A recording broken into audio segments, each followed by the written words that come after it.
Hello everyone, divine 777 में आप सभी का स्वागत करती हूँ। मैं हूँ निधि। कैसे हैं आप? आई होप आप सभी स्वस्थ होंगे, सुखी होंगे और सुरक्षित होंगे। आज की जो रीडिंग है वो कलेक्टिव जनरल रीडिंग है, टाइमलेस रीडिंग एंड टॉपिक आपके पर्सन की करंट फीलिंग्स आपको लेकर के इस समय क्या है। और स्पेशली ये रीडिंग उनके लिए जिनके रिश्ते बड़े क्रिटिकल चल रहे थे काफी समय से और रिश्ते में उठापटक चल रही थी। तो जहां तक ऐसा हो सकता है कि आप थोड़ा सा पीछे हट गए हो या आप थोड़े शांत होकर बैठ गए हो, तो ऐसी सिचुएशन में आपके पर्सन आपके बारे में क्या सोच रहे हैं। ठीक है, चलिए देखते हैं। आपको रहना है पॉजिटिव, कर देना है वीडियो को लाइक, चैनल को सब्सक्राइब अगर अब तक नहीं किया है। तो पर्सनल रीडिंग के लिए आप आ सकते हैं। व्हाट्सएप नंबर आपकी स्क्रीन पर है। रीडिंग स्टार्ट होते 175 रुपीज ऑनवर्ड्स। मिनी रीडिंग से लेके डिटेल रीडिंग तक करवा सकते हैं। ओके, तो चलिए स्टार्ट कर रहे हैं अपनी इस रीडिंग को और देखते हैं आपके पर्सन आपके चुप रहने पर क्या सोच रहे हैं। Okay, so angels, universe and divine please guide करिए। प्लीज बताइए कि क्या सोच रहे हैं ये पर्सन, क्या क्या चल रहा है उनके मन में। सबसे पहला कार्ड यहाँ पर आया है 2 ऑफ सॉर्ड्स का। 2 ऑफ सॉर्ड्स है, 6 ऑफ सॉर्ड्स का कार्ड है, द लवर्स। यहाँ पर है page of cups,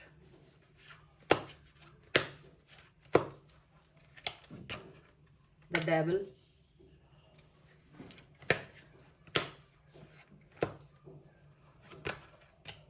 three of swords,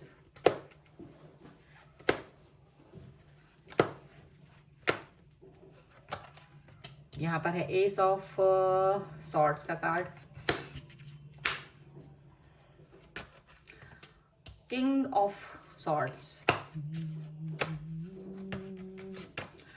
and here is S of wands. एक और कार्ड चाहिए है मुझे and this is the 6 of cups.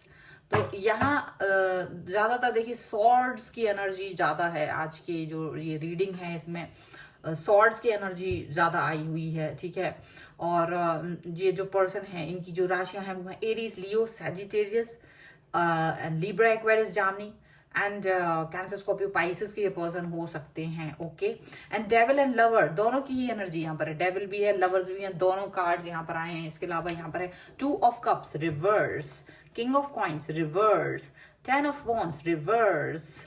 ठीक है, तो देखो क्या प्रॉब्लम है। देखो ऐसा लग रहा है कि आपके पर्सन डेफिनेटली आपके बारे में इस समय क्या हो रहा है कि देखो जो पहले बहुत दिलेर थे, जो आपके साथ रिश्ते में एकदम से प्यार दिखाते थे, वो एकदम जो लगता था कि हाँ ये पर्सन मेरा है, ये पर्सन के पास जो भी कुछ है वो मेरा है।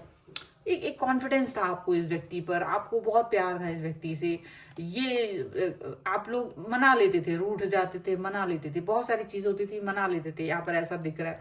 और यहाँ पर है 10 ऑफ वॉन्ड्स का कार्ड। मतलब बहुत सारी चीजें थी जो हो जाती थी, लेकिन ऐसा अब शायद नहीं हो रहा है। ना आप इनको मना रहे हो, ना बातें कर रहे हो, और ना ही आपको ये लग रहा है कि रिश्ते में कुछ भी ठीक है। और ये रिश्ता पुराना है, कोई नया रिश्ता नहीं है।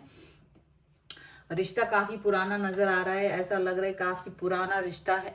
और उसके बाद भी ये सिचुएशन यहाँ पर आई हुई है, तो कैसा क्यों है? देखिए, ऐसा लग रहा है कि आपके पर्सन ने आपको कई बार ऐसी सिचुएशन में डाला जैसे वो आपको बार बार फ्रेंड जोन कर देते थे, या फिर वो आपसे गिव अप करने की बात करते थे या दूर जाने की बात करते थे, लेकिन आप इस व्यक्ति को मना लेते थे कैसे भी करके, इनके पीछे पीछे दौड़ के अपना सेल्फ रिस्पेक्ट को आग लगा करके, एक कोने में डाल करके, कचड़े के डिब्बे में पटक करके आप इस व्यक्ति के पीछे जाते थे। आप इस व्यक्ति को हमेशा से इम्पोर्टेंस देते थे, और ये रिश्ते में ये चीज बार बार चलती चली आ रही थी, बार बार होती चली आ रही थी। रिश्ता कुछ दिन ठीक चलता, सब कुछ ठीक होता, फिर कुछ अजीब सा हो जाता। हर बार आपके जो पर्सन है उनका मूड स्विंग होता, या उनका मूड ऑफ हो जाता, या वो आपकी किसी एक छोटी सी बात का बतंगड़ बना देते। तो कभी कुछ होता था, कभी कुछ होता था। सिचुएशन हर बार आप संभाल लेते थे क्योंकि आपका दिल इस व्यक्ति के बगैर नहीं लग रहा था। लेकिन क्या होता है जब आप ऐसी सिचुएशन में बार बार जा रहे होते हो, पेनफुल सिचुएशन में बार बार जा रहे हो, तो यूनिवर्स भी कहीं ना कहीं ये सब चीजें देख रहा होता है। यूनिवर्स को भी पेन होता है कि ये कैसा फालतू का रिलेशन है, और ये व्यक्ति एक काफी ज्यादा सिचुएशन को ऐसा फील कर रहा है। तो यहाँ मुझे ऐसा लग रहा है आप में से बहुत सारे लोग, जब तक आप लोग थे 2 ऑफ कप्स का कार्ड यहाँ रिवर्स में, मतलब जहां तक आप दोनों थे, जब तक इस रिश्ते में आप दोनों का ही इन्वॉल्वमेंट था, तब तक कुछ भी प्रॉब्लम नहीं थी, आप जाके उनको मना लेते थे। लेकिन ऐसा लग रहा है अब यहाँ पर 3 ऑफ सॉर्ड्स का कार्ड है, डेफिनेटली कोई थर्ड पार्टी सिचुएशन आई है, हार्ट ब्रेक वाली सिचुएशन आई है, जहां आपके पर्सन थर्ड पार्टी की वजह से आपसे डिस्टेंस मेंटेन करने की कोशिश कर रहे हैं। और ये पहली बार हुआ है कि आपने भी इस रिश्ते में गिव अप कर दिया है, और ये बहुत बड़ी बात है। ये चाहते हैं कि आप गिव अप ना करें, बट अब इनका ये कि ये चाह तो रहे हैं कि गिव अप ना करो, लेकिन बोल ये रहे कि आप गिव अप कर दो या आप दूर चले जाओ, क्योंकि मैं अब आपको प्यार नहीं कर सकता, मुझे कोई और व्यक्ति पसंद है, ऐसी वैसी बातें आपसे इन्होंने कही हैं। और आपने थोड़ा बहुत तो इनको मनाने की कोशिश की कि आप शायद गलत डिसीजन ले रहे हो, लेकिन इनको कहीं भी ये सिचुएशन मतलब ऐसे दिखा रहे थे कि नहीं, मेरे लिए बहुत डिफिकल्ट है और मुझे सिर्फ इस व्यक्ति के साथ जाने का मन है इस समय पर। और कहीं ना कहीं इनको ये लग रहा था कि आप हमेशा की तरह इनको मनाओगे, आप हमेशा की तरह अपने घुटने टेक दोगे, आप हमेशा की तरह इनके पीछे ही आओगे। लेकिन इस बार आपने बहुत बड़ा डिसीजन, ये एस ऑफ सॉर्ड्स की तलवार इनकी नहीं आपकी है, इस बार आपका दिल छलनी हो गया है, इस बार आपका दिल जो है वो बहुत ज्यादा छलनी हो गया है, और आपने तलवार निकाल के पहली बार अपने पुराने रूप में आए हैं। जब इस व्यक्ति से आप मिल रहे थे, उसके पहले ये रूप था आपका कि आप लोगों को इंपॉर्टेंस नहीं देते थे, अगर वो व्यक्ति आपको इंपॉर्टेंस नहीं देता था। पर इस व्यक्ति के साथ आप ये चीज भूल गए थे, अपनी ये अपना भाव भूल गए थे, आप अपने आप को भूल गए थे कहीं ना कहीं। लेकिन जैसे ही इस व्यक्ति ने आपके साथ ये हरकत की है, तो आप अपने आप को पुराना आपको अपना याद आ रहा है कि मैं क्या था या मैं क्या थी, मुझे ऐसे, मैं इस तरह का पर्सन थोड़ी ना हूं कि मैं हर वक्त तुम्हारे कदमों की धूल चाटना शुरू कर दूंगा या ऐसा कर दूंगी। यहाँ पर आपने डेफिनेटली अपना एक तलवार निकाली है और इस सिचुएशन को क्लैरिटी दे दी है कि I am not interested right now. आपने बिल्कुल साफ साफ कह दिया है कि बस अब ये नहीं होगा। अब आपको मैंने जो थोड़ा बहुत आपको मनाने का एक जो होगा वो थोड़ा बहुत किया होगा आपने, बट उसके बाद आपने उस चीज पर कोई फोकस करना बंद कर दिया। आप इस व्यक्ति से डिस्टेंस मेंटेन कर रहे हैं, आप इस व्यक्ति के बारे में सोचना नहीं चाहते, आप इस व्यक्ति से बात नहीं करना चाहते। ये वही व्यक्ति है जिसके बगैर आपका एक भी दिन नहीं निकलता था, ये वही व्यक्ति है जिसके बारे में आप दिन रात सोचा करते थे, ये वही व्यक्ति है जिसके लिए आप सबसे मतलब सब कुछ सेक्रीफाइस कर लेते थे, ये वही व्यक्ति है। आज आपके लिए इसकी वैल्यू शून्य है, आप इस व्यक्ति को कोई इंपॉर्टेंस नहीं देना चाहते, अपनी लाइफ में कोई भाव नहीं देना चाहते हैं। और ये चीज सोच करके आपके जो पर्सन है, क्योंकि वो आपने जब उनसे ये कहा है तो वो अपनी बात पर बने फिर रहे हैं कि नहीं, मैं अपना थर्ड पार्टी के साथ में I am enjoying my life, I want that person. वो थर्ड पार्टी को ज्यादा इंपॉर्टेंस दे रहे हैं और उनको मालूम है कि वो ऐसा करके आपका दिल दुखा रहे हैं। लेकिन इस बार आपने सोच लिया है कि जो आपका प्यार था, आपने उस प्यार को अपने दिल में कहीं ना कहीं उसको निकाल दिया है, उसको आग लगा दी है, और आप इस सिचुएशन से निकल के डेविल की सिचुएशन में पहुंच गए कि अभी तो प्यार था, वो इनोसेंस जो आपकी थी उसको इन्होंने कहीं ना कहीं हर्ट किया था, तो वो इनोसेंस वाला फेस कहीं ना कहीं आपको डिस्ट्रॉय अपने हाथ से ही करना पड़ा, क्योंकि आपको लग रहा था कि जब तक आप खुद भी इनोसेंट रहेंगे ये पर्सन आपको हर्ट करेंगे बार बार कुछ महीनों में, कुछ समय के बाद, कुछ 6 महीने 7 महीने के बाद ऐसे करते रहेंगे। तो आपको लगा ये सिचुएशन तो ऐसी चलती रहेगी, it's better to come out from this situation, इससे अच्छा है कि मैं ये सॉफ्ट बिहेवियर से बाहर निकल के थोड़ा सा डेविल वाली बिहेवियर में आ जाऊं। तो आप ये थोड़ा डेविल वाली बिहेवियर में आते हुए नजर आ रहे हो और अपने सेल्फ लव के बारे में सोच रहे हो, और ये जो देखा है आपके पर्सन ने तो उनके तो दिमाग बिल्कुल मतलब उनको समझ नहीं आ रहा कि वो ऐसे कैसे आप कर सकते हो उनसे, मतलब वो आपको देख रहे हैं कि आप दूर जा रहे हो उनसे, अब आपको कोई मतलब नहीं, आप सेल्फ लव कर रहे हो, और जो तलवार उनकी निकली रहती थी अब आपकी निकल आई है। ये तलवार तो आपने कभी उनको दिखाई ही नहीं थी, आज तक भी आपने ये तलवार उनको नहीं दिखाई थी। अभी भी आप बहुत सॉफ्ट स्पोकन, बहुत प्यार और बहुत नरमी के साथ में पेश आते रहे हैं, और बहुत नरमी से आपने बातचीत की है, आपने कभी भी बहुत बदतमीजी नहीं दिखाई है। तो अभी भी आप नरमी से पेश आके, लेकिन अपनी एक ये चीज कि भाई अब मुझसे नहीं होगा, I am not interested right now, आपके साथ में कोई भी इंटरेस्ट नहीं है और आपने अपनी एनर्जी को पीछे खींच लिया है और ये आपको फ्रेंड जोन करना चाह रहे थे कि ये भाई तू फ्रेंड जोन हो जाओ, मेरे से फ्रेंड बन जाओ, हमारे हम एक अच्छे दोस्त हैं, हम अच्छे दोस्त हैं। दोस्ती दोस्ती मतलब प्यार, दोस्ती से प्यार तक पहुंचना, फिर प्यार से वापस दोस्त बन जाना, इट इज नॉट पॉसिबल। ये कभी पॉसिबल नहीं होता है। अगर आप किसी को व्यक्ति को प्यार करते हैं, वो व्यक्ति एक बार आपकी प्यार वाली सीढ़ी पर चढ़ जाता है तो वो कभी भी वापस से फ्रेंड वाली जोन में बहुत कम लोगों के लिए हो पाता है। मोस्टली लोगों के लिए तो नहीं हो पाता है क्योंकि उनको एक जगह उनके लिए बन जाती है। तो यही सिचुएशन आपकी यहाँ पर है कि आप इस जगह को बना चुके बस क्योंकि आपकी लाइफ में कोई है नहीं इस समय पर और इनकी लाइफ में कोई है तो ये आपको इजीली फ्रेंड जोन कर दे रहा है। बट आपने अब तक भी ये रिश्ता बहुत पुराना हो सकता है, सालों पुराना हो सकता है, 2 साल 3 साल 5 साल 4 साल 6 साल ऐसा हो सकता है। और उसके बाद भी अगर ये व्यक्ति आपको प्यार नहीं दे रहा है तो आपको लग रहा है कि इट्स ओवर, अभी ये ओवर है और अभी मुझे कोई जरूरत नहीं है आपकी, आप जा सकते हैं ना, मुझे आपकी जैसे दोस्त की जरूरत, क्योंकि तुम दोस्त के रूप में तो और भी ज्यादा खतरनाक हो। क्योंकि जो नॉर्मल बेचारे दोस्त हैं, जो आपको लग रहा है कि मेरे जो दोस्त हैं, जो नॉर्मल दोस्त है बेचारे, वो दोस्त ही थे, वो हमेशा से दोस्त थे, वो कभी उन्होंने प्यार वाला आवरण नहीं ओढ़ा और वो वापस दोस्त नहीं बने। तो वो तो फिर भी चाहे वो लोअर लेवल पे ही समझो लेकिन वो दोस्त थे।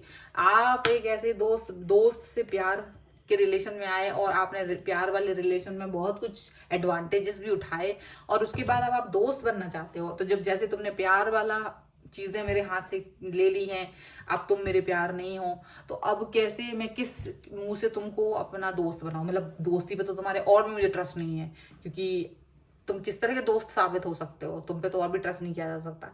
तो यहाँ पर ऐसा दिख रहा है, ठीक है। तो यहाँ पर है queen of cups, S of swords, 4 of wands, the chariot, page of swords का कार्ड है। यहाँ पर है द टावर, यहाँ पर है 8 ऑफ कॉइंस एंड द हेरीफेंट। तो देखो बहुत क्लियरिटी के साथ आपने इनको लात मार के अपनी लाइफ से बाहर निकाल दिया है। आपने इनको पहली बार अपनी लाइफ से फ्रीडम दे दी है कि टावर मूवमेंट ये उनकी तरफ से नहीं, ये टावर मूवमेंट आपकी तरफ से इस व्यक्ति की झोली में गिरा है जो बरसों से ये आपको देना, मतलब आपको फ्रेंड जोन करके मजाक उड़ाना या कुछ भी आपकी भावनाओं की कदर ना करना, और आपने हमेशा अपना सेल्फ रिस्पेक्ट कहीं ना कहीं दांव पे लगाया है इस व्यक्ति के लिए। लेकिन ये पहली बार है कि आपने इस व्यक्ति को टाटा बाय बाय कहना पसंद किया है क्योंकि आपको लगा it's over now, it's too much, बहुत हो गया, अब बहुत दिमाग खराब हो चुका है, अभी मेरे को अपने ऊपर वर्क करना चाहिए। तो बेहतर है कि अपने काम पर, अपने कैरियर पर, अपनी लाइफ पर वर्क करूं, ये ज्यादा बेहतर है। और आप इस व्यक्ति के साथ में जो शादी का सपना देख रहे थे वो टूट गया है और मे बी अब ये व्यक्ति थर्ड पार्टी से शादी कर सकते हैं कुछ लोगों के लिए, नॉट फॉर एवरीवन, बट ऐसा हो रहा है। आपका मन अभी भी प्यार से भरा हुआ है। प्यार से भरा होने का मतलब है कि आप तब भी एब्यूजिव नहीं हुए हैं। आप इस व्यक्ति को आराम से, इनकी लाइफ से आपने बहुत आराम से बातचीत करके, नॉर्मल बात करके समझाने की कोशिश की, ये समझने की कोशिश नहीं की इन्होंने, और या इन्होंने जैसे भी कुछ किया, आपने अपनी गरिमा को बनाए रखा, आपने अपनी डिग्निटी को बनाए रखा। आपको लगा कि कोई जरूरत नहीं है चिल्लाने की, कुछ जरूरत नहीं है, इससे अच्छा है कि आप नॉर्मल तरीके से निकल जाएं, रास्ते से हट जाएं। तो आपने वो चीज अपनाई और अपना फैसला एकदम कड़क, जो प्यार है, अब तक इन्होंने आपका प्यार देखा था, अब ये यहाँ पर ये भी दिख रहा है कि अब तक इन्होंने आपका प्यार देखा था, तलवार नहीं देखी थी, आज पहली बार उन्होंने आपकी तलवार भी देख ली कि जहां से अब आपने कह दिया कि अब जहां तक मेरी तलवार नहीं निकली थी तब तक तो तुम मेरी लाइफ में एंटर कर सकते थे, लेकिन जहां मैंने तलवार निकाल दी, जहां मैंने ये सोच लिया कि अब बस बहुत हो गया बेटा तुम्हारा फालतू बकवास, अभी तुम जा सकते हो, तो ये आपकी तलवार देखी इन्होंने और इनको ये समझ में आ रहा है कि आपको वो जैसे हल्का फुल्का समझ रहे थे, ये वो सोच रहे थे कि ये तो बहुत हल्का फुल्का पर्सन है, ये वापस आएगा, पैरों में गिरेगा, घूमेगा फिरेगा, रोएगा धोएगा, लेकिन आपने अपने आप को बैलेंस दिखाया कि you are very much balance, very much mature person. आप बहुत मैच्योर और बैलेंस है और आप झूठे नहीं हैं, कम से कम आपने अपने आप को ये साबित किया कि आप एक सच्चे इंसान हैं, आप झूठे नहीं हैं, आपके अंदर झूठ नहीं है, फरेब नहीं है। और जो अब आप इनकी लाइफ से गए हो तो इनको ये सोचने पे मजबूर हो गए हैं कि ये ऐसा कैसे हो सकता है, आप इतना ज्यादा स्ट्रॉन्ग कैसे हो सकते हो। आपकी स्ट्रॉन्गनेस को देख करके इनका तो होश उड़ गया, मैच्योरिटी देख करके इनका होश उड़ा हुआ है, यहाँ पर ऐसा दिख रहा है। ठीक है, चलो कुछ और कार्ड्स के थ्रू देखते हैं यहाँ पर और क्या निकल के आ रहा है। So angels, universe and divine please guide करिए मुझे और बताएं कि क्या निकल के आ रहा है। तो यहाँ पर है the masculine. Oh my God, just see this thing. Wow, change. देखो, एंड हियर सोबर जेनिटी, बिल्कुल परफेक्ट परफेक्ट परफेक्ट कार्ड्स आए हैं यहाँ पर आपके लिए। And action, that's the action. अभी तक जो एक्शन आपने नहीं लिया था वो एक्शन आपने ले लिया है अपने लिए। और क्यों लिया है? मस्कुलाइन, ये यूनिवर्स ने आपको प्रोटेक्ट किया है। इसने कहा यार ये जो बंदा बंदी जो भी है बहुत ड्रामेबाज है, अभी इसको निकालने के लिए इस व्यक्ति को, यानी कि आपको स्ट्रॉन्ग कर दिया उन्होंने, आपको इतना स्ट्रॉन्ग कर दिया, आपको इतना पावरफुल कर दिया। पहले आप ना स्ट्रॉन्ग थे ना पावरफुल थे, आप बाहर ही नहीं निकल पा रहे थे इस रिश्ते से, लेकिन उन्होंने इतना स्ट्रॉन्ग कर दिया कि आपने खुद ही अपने आप को बदल दिया। चेंज 360 डिग्री का भाई साहब, 360 डिग्री का पूरा आपने लेके चेंज कर दिया अपने आप को। और यहाँ पर एक आपके लिए जो एंजल्स हैं उन्होंने आपको प्रोटेक्ट किया, आपकी सोबर जेंटी, आपको जहां तक है प्रोटेक्ट करके आपके लिए वो सब प्रोवाइड किया, आपको शांति सुख। आप एंजाइटी में नहीं है इस समय, आप बिल्कुल एंजाइटी में नहीं हो। एंजाइटी में है आपके पर्सन, वो जो सोच भी नहीं रहे थे कि आप उनको छोड़ दोगे एक मिनट में। आप इतना कठोर हो सकते हो, एंजाइटी में वो पहुंच गए हैं यहाँ पर, ऐसा दिख रहा है। मतलब आप इतने प्यारे और सॉफ्ट हार्टेड थे, आप उनसे एक मतलब उनको ये चीज दिखी नहीं थी। आप उनको कह भी रहे थे कि देखो मैं बहुत सॉफ्ट हार्टेड पर्सन हूँ, लेकिन अगर मैं बदल गया तो मैं बहुत बुरी तरह से बदलता हूँ। तुमने मेरा बदला हुआ फेस अब तक देखा नहीं है, तो अगर अब तुम्हारी इच्छा ही है तो देख लो मैं कैसा व्यक्ति हूँ। तो ऐसा यहाँ पर दिख रहा है, तो ये बड़ी क्लियरिटी मिली, इसलिए तलवारें बहुत निकली हैं आज के रीडिंग में। ओके, तो अगर आप इस पर क्लेम करना चाहते हैं वीडियो को लाइक कर दीजिए, चैनल सब्सक्राइब कर लीजिएगा। अगर अब तक नहीं किया है तो पर्सनल रीडिंग के लिए आप आ सकते हैं, व्हाट्सएप नंबर आपकी स्क्रीन पर है। रीडिंग स्टार्ट होती है 175 रुपीज ऑनवर्ड्स, मिनी रीडिंग से लेके डिटेल रीडिंग तक करवा सकते हैं। ये वीडियो आपको कैसा लगा मुझे कमेंट बॉक्स में जरूर बताइएगा। मिलते हैं एक नई रीडिंग के साथ जल्द ही, तब तक देखते रहिए divine tarot 777। Thank you for watching, bye.